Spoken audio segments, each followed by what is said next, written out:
On September 11th, 2001, I, along with conductor Joseph Murray, made the 812 R train out of 95th Street, Brooklyn.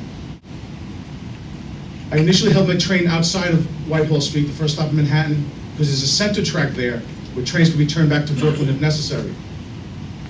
Once I reached command by radio, they instructed me to continue in service northbound, but to bypass Cortlandt Street. By the time we got into Whitehall, Command Center was notifying all trains to bypass Cortlandt Street in both directions. As I was approaching Cortlandt Street World Trade Center, you could see the smoke. While I was entering the station, I started tapping my horn. Train operators do this to notify customers to step back from the platform edge and that we'll be bypassing the station. Over my career, I've done this hundreds of times. And usually the customers are either frustrated or indifferent. Not on 9/11. What I saw on that platform was fear. One woman, she had a cloth over her nose and mouth. All I could see were her eyes, and I locked on her eyes for maybe the briefest of seconds. I had never in my life seen that kind of fear. I let my conductor know that we need to stop and get these people off the platform. The conductor made announcements. I tried radio command, but then the radio traffic was getting heavy. We stopped the train. We made sure everybody on the platform was off the platform and on board our train. At that point, I was able to notify command of what was going on. They advised me, yes, pick them up. I told them, already done.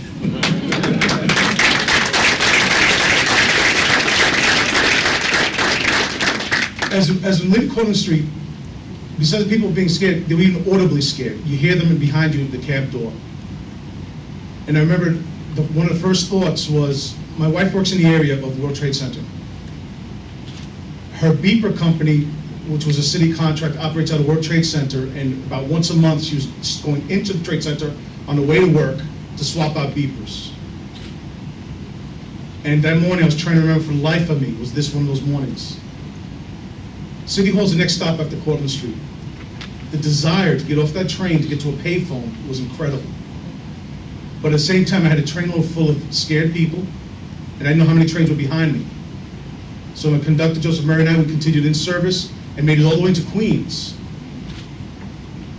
I tried to reach my wife several times on the payphone, to no avail. At that point, the dispatcher notified the station that all service is being suspended system-wide.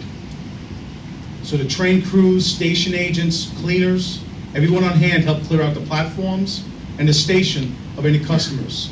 And of course, you still had customers trying to board the trains that were not aware of what was going on. At one point, while I was on the payphone, it occurred to me that I was crying. I had tears coming down my face. I could not reach my wife. A hand touched my shoulder.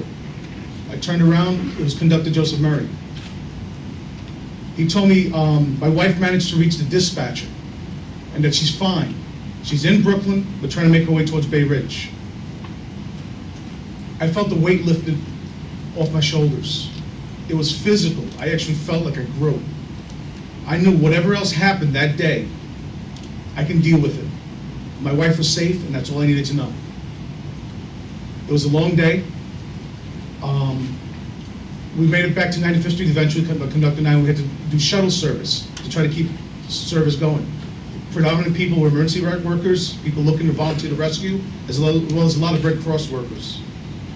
It wasn't until days later, when I was like reflecting on my blessings, it occurred to me that while I desperately wanted to be there for my wife when she needed me more than ever in her life, that I wanted to make sure she was out of harm's way, there was other transit workers that acted on my behalf.